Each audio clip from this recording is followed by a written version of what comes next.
హిందూ కుటుంబం హత్య. బంగ్లాదేశ్లోని రంగపూర్లో ఓ హిందూ కుటుంబం హత్యకు గురైంది.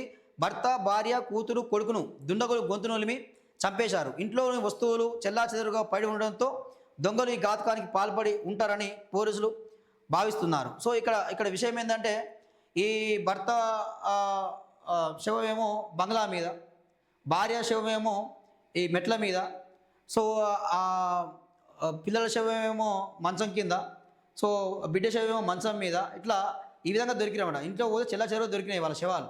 సో మరి ఇక్కడ ఏంది, ఇక్కడ ఈ ఖచ్చితంగా ఈ బంగ్లాదేశ్లో మరి హిందువుల మీద దాడులు జరుగుతూ ఉన్నాయా, కుట్ర చేసి ఎవరు చంపిర్రా, దాన్ని దొంగతనంగా చిత్రీకరించిర్రా అనే అంశాల మీద అక్కడ పోలీసులు మాత్రం ఎంక్వైరీ చేస్తూ ఉన్నారు. సో ఇక్కడ కారణం ఏంటంటే, వీళ్ళ బిల్డింగ్ మీద రెండుకునేటోళ్ళు సో డ్రగ్స్ వాడుతున్నారట, డ్రగ్స్ కొట్టేవారట అలాగే, సో గాంజాయి కొట్టేవారు. సో దానికి సంబంధించి ఆ విషయం మీద మాట్లాడిండు. సో మాట్లాడినందుకు ఈయన మీద దాడి చేసిరని చెప్పేసి ఈరోజు పెద్ద ఎత్తున అయితే వార్త రావడం జరుగుతూ ఉంది. సో ఒకసారి ఆ వార్త చూద్దామండి. సో బంగ్లాదేశ్లో రంగపూర్ నగరంలో దారుణం చోటు చేసుకుంది. స్థానికంగా ఉంటున్న ఓ హిందూ కుటుంబం హత్యకు గురైంది. కుటుంబంలోని 4 వ్యక్తులు తమ ఇంట్లోనే విగత జీవులుగా మారిపోయారు. ప్రాథమిక విచారణలో వీరిని గొంతు నులిమి హత్య చేసినట్టు తేలింది. పోలీసుల వివరాల ప్రకారం డస్పారా ప్రాంతానికి చెందిన గణపతి చక్రవర్తి, ఆయన భార్య ప్రీతిలత, కుమార్తె ఆగామి, కుమారుడు ప్రియం శనివారం రాత్రి అనుమానాస్పద స్థితిలో మృతి చెందారు. మెయిన్ గేట్ లాక్ వేసి ఉండడంతో అనుమానం వచ్చిన బంధువులు పోలీసులకు సమాచారం అందించారు. రంగంలోకి దిగిన పోలీసులు గేటు తాళాలు పగలగొట్టి లోపల వెళ్లి చూడగా 4 మృతదేహాలు వేరువేరు ప్రాంతాల్లో పడి ఉన్నాయి. గణపతి మృతదేహం ఇంటి పైకప్పుపై లభించగా, ఆయన భార్య, కూతుర్ల మృతదేహాలు మెట్లపై, కుమారుడి శవం మంచం కింద పడి ఉన్నాయి. ఇంటిలోని వస్తువులు చెల్లా చెదురుగా పడి ఉండడంతో దోపిడీ కోసమే ఈ దుండగులు ఈ ఘాతకానికి పాల్పడి ఉంటారని పోలీసులు భావిస్తున్నారు.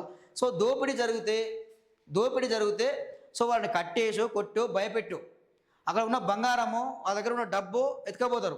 కానీ ఇంత విచక్షణ రహితంగా చంపడం ఏంది?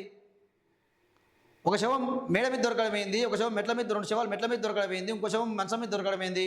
సో మొత్తం మీద ఇది హిందూ కుటుంబం మీద దాడే. సో ఈ దాడి చేసేది స్పష్టంగా అర్థమవుతుంది.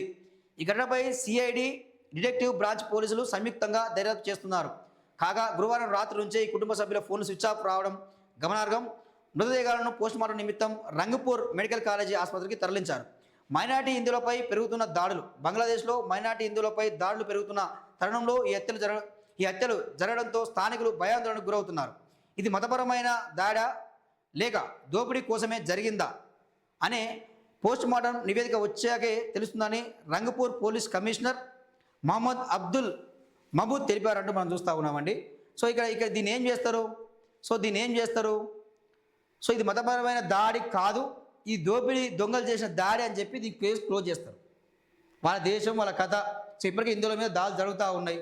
సో జరగబోయేది అదే జరుగుతుంది. అంతకుమించి జడ్జిమెంట్ ఏం రాదు అక్కడ.